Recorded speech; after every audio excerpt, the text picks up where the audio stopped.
បានបងកងានchứបងងាននិយាយទៅបើយើងឲ្យវាក្រាបតាមដំណើររបស់វាគឺមេវាអាចនឹងជន់ងាប់តែនេះខ្ញុំឃើញតែវាចោះខ្ញុំ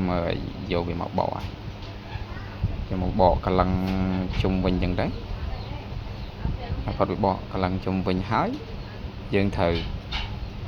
នេះបកអាស្បែកនេះបកអាស្បែកមកជន់ខាងលើតែកុំបកឲ្យដល់ទាំងអស់អាស្បែកវាសហ្នឹង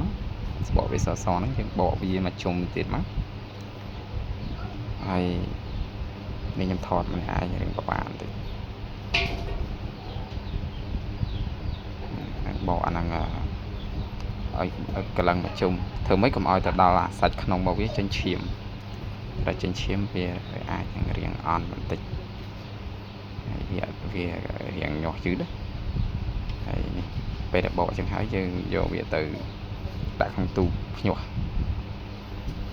ធ្វើអញ្ចឹងបានយើងបានពងកងានកូនកងានច្រើន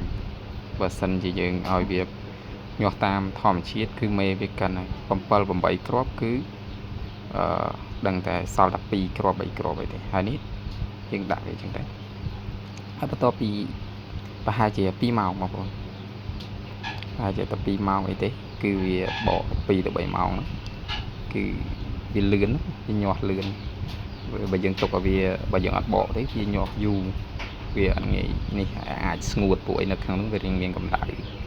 ច្រើនហ្នឹងទៅបន្ទាប់ពី2ម៉ោងជាងយើងមកមើលមក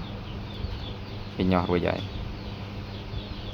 អញ្ចឹងយើងទុកវានៅក្នុងនឹងដល់តែស្ងួតស្បក